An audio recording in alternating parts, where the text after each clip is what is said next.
Makeup kit वाला comedy story.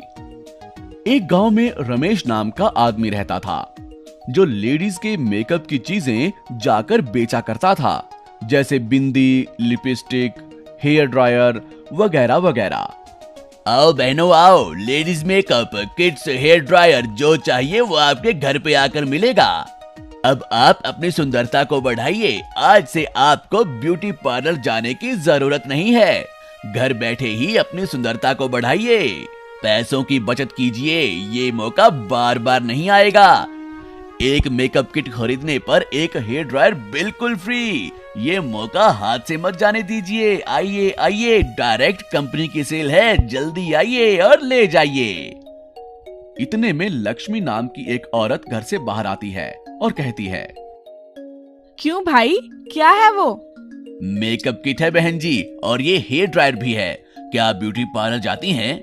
नहीं नहीं, मैं कभी नहीं जाती। बिना ब्यूटी पार्लर के ही आप इतनी खूबसूरत हैं, लेकिन आपके चेहरे पर छोटे छोटे काले काले दाग हैं। अगर आप ये मेकअप किट यूज करेंगी तो आपकी खूबसूरती में 4 चांद लग जाएंगे। पता नहीं, मुझे तो विश्वास नहीं हो रहा। मेरा यकीन कीजिए मैडम जी, ये डायरेक्ट कंपनी की सेल है, इंटरनेशनल ब्रांड है।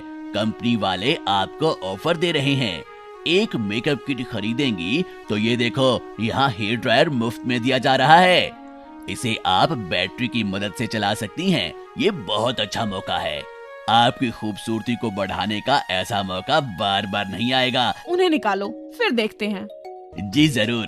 पहले आप इस क्रीम को अपने चेहरे पर लगा लो। 10 मिनट बाद चेहरे को ठंडे पानी से धो लीजिए। आपके दाग गायब हो जाएंगे। ये कहकर रमेश लक्ष्मी को क्रीम देता है। लक्ष्मी क्रीम को अपने चेहरे पर लगा लेती है। मैडम, अब मैं आपको हेयर ड्रायर कैसे इस्तेमाल करते हैं वो बताता हूँ। ये यहाँ बैटरी से चलता है। ये कहकर रमेश हेयर ड्रायर ऑन करके लक्ष्मी के बालों के पास रखता है। हेयर ड्रायर लक्ष्मी के सारे बाल खींच लेता है। इससे लक्ष्मी के सारे बाल झड़ जाते हैं। हे भगवान, मेरे बालों को क्या हो गया? मेरे सारे बाल झड़ गए। क्यों रे, तुझे अकल है या नहीं? अब मैं टकली हो गई हूँ। मेरे पति मुझे पहचानेंगे या नहीं? लक्ष्मी अपने आप को आईने में देखती है। माफ कर दीजिए मैडम, मुझे पता नहीं था कि ऐसा भी हो सकता है। आप घबराइए मत, मैं आपको विग देता हूँ। आप विग का इस्तेमाल कर लीजिए। देखिए, बहुत अच्छी विग है मेरे पास। क्या मैं विग लगाऊं? तुम्हें अकल है या नहीं? मुझे मेरे बाल चाहिए। अरे रे, इतनी जल्दी आपको बाल कैसे मिलेंगे? 2-3 महीने तो लग जाएंगे ना मैडम। मुझे नहीं मालूम, मेरे बाल मुझे चाहिए। अगर मेरे पति मुझे इस हाल में देखेंगे तो मेरी खैर नहीं। आप मेरी बात सुनिए मैडम, ये विग ले लीजिए प्लीज। तुम्हारी बात सुनकर ही मेरी हालत ऐसी हो गई है। अगर फिर से सुनूंगी तो क्या होगा? ठीक है, विग इधर लेकर आ, कमबख्त कहीं का। लक्ष्मी विग लेती है। मैडम, इस पानी से आप अपना चेहरा धो लीजिए। आपके चेहरे के सारे काले दाग चले जाएंगे। लाओ दो। लक्ष्मी पानी लेकर अपने चेहरे को साफ करती है। जैसे ही लक्ष्मी पानी को डालती है, उसका चेहरा काला हो जाता है। अरे ओ नालायक, तूने ये क्या किया? सारे काले दाग चले जाएंगे ये कहकर मेरे सारे चेहरे को ही काला बना दिया। अब क्या करूं मैं? मुझे माफ कर दीजिए मैडम, जरूर कहीं कोई गलती हो गई है। इतने में लक्ष्मी का पति राजेश वहां आता है। अरे, ये क्या हुआ? तुझे मेकअप किट के बारे में कुछ पता भी है या नहीं, या वैसे ही कहीं से भी मेकअप किट उठा कर ले आया?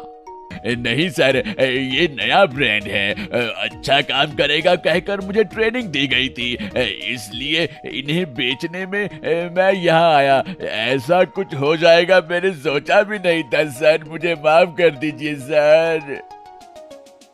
लक्ष्मी, तुम मेरी बात क्यों नहीं सुनती? तुम बहुत खूबसूरत रहती हो, तुम्हें मेकअप किट की जरूरत ही नहीं है। मेरी बात नहीं सुनने का नतीजा देखा तुमने। तुम्हारी खूबसूरती भी चली गई और बाल भी। मुझे माफ कर दीजिए, अगली बार मैं इन चीजों के नाम भी नहीं लूंगी। पहले मुझे हॉस्पिटल लेकर जाइए, चेहरा जल रहा है मेरा सारा। अगली बार ऐसी घटिया चीजें मत बेचना, भागो यहाँ से। ये सुनकर रमेश वहां से चला जाता है।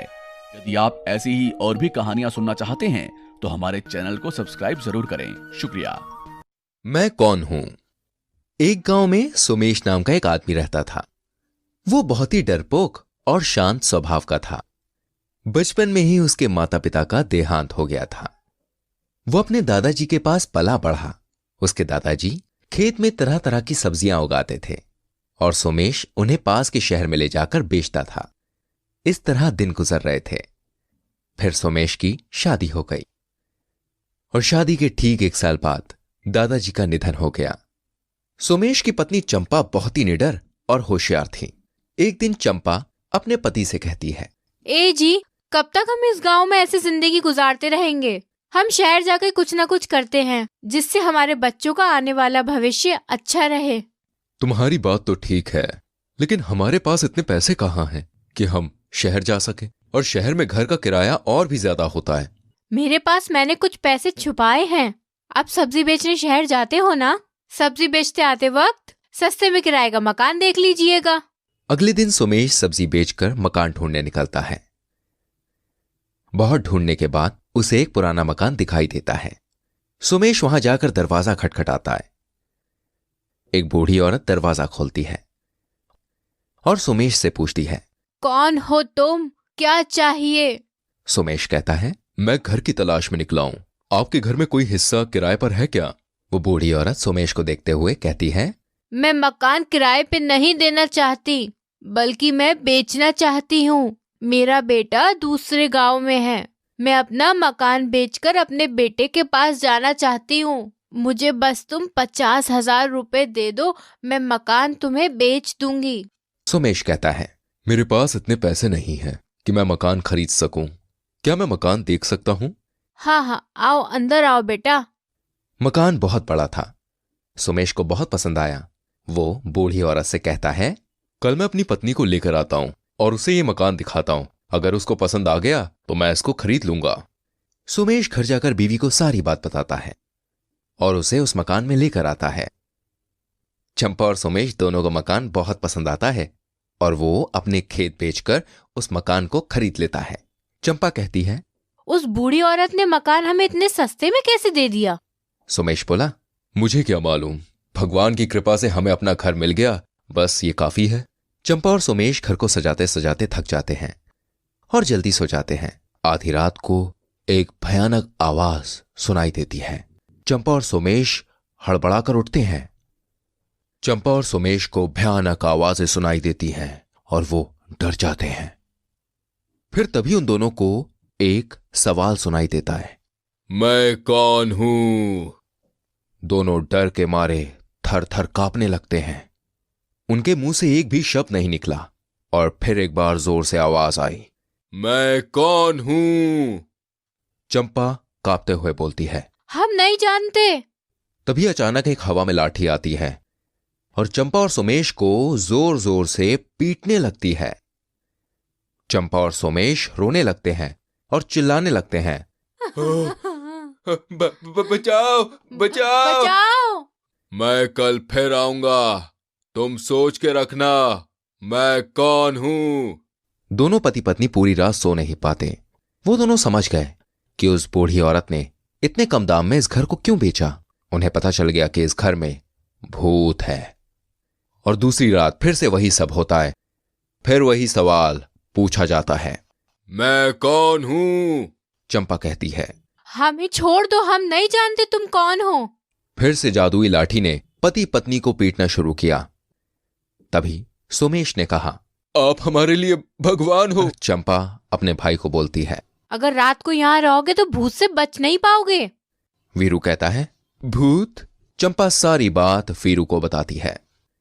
वीरू कहता है, मुझे कल सुबह थोड़ा काम है, एक काम करते हैं, इसके बारे में सुबह बात करते हैं। अभी मैं जा रहा हूं सोने, सुबह बात करेंगे, ठीक है? और फिर से एक बार रात होते ही वो भयानक आवाज सुनाई देती है, मैं कौन हूं? चंपा और सोमेश आवाज सुनकर हड़बड़ा कर उठ जाते हैं और वीरू को आवाज देने लगते हैं, भाई जागो, हमें बचाओ। वीरू नींद से जागता है और कहता है, तुम कौन हो ये हम नहीं जानते, लेकिन क्या तुम जानते हो मैं हनुमान भक्त हूं। तुमने मेरी बहन और बहनोई को बहुत सताया है। अभी मुझे बहुत नींद आ रही है, तुम यहां से जाओ, मैं तुमको कल बताऊंगा कि तुम कौन हो। कब बताओगे? कहां बताओगे? वीरू कहता है, कल मैं तुम्हें पीपल के पेड़ पर बांधकर बोतल में बंद करके अपनी जमीन में गाड़ दूंगा। नहीं नहीं, जमीन में नहीं, आग में डाल दूंगा, तब बताऊंगा कि तुम कौन हो। ये कहकर वीरू जोर जोर से हंसने लगता है। ये सुनकर वो आवाज कहती है, अरे बाप रे, इतने छोटे सवाल की इतनी बड़ी सजा मत दो मुझे, ऐसा मत करना, मैं यहां से चला जाता हूं। ये कहकर वो भयानक आवाज आना बंद हो जाती है और अचानक से एक पोटली घर में गिर जाती है। सोमेश्वर पोटली को उठाकर खोलता है। उस पोटली में बहुत सारे सोने के सिक्के थे। सोमेश और चंपा उन सिक्कों को देखकर बहुत खुश हो जाते हैं। वीरू कहता है, जीजू तुम एक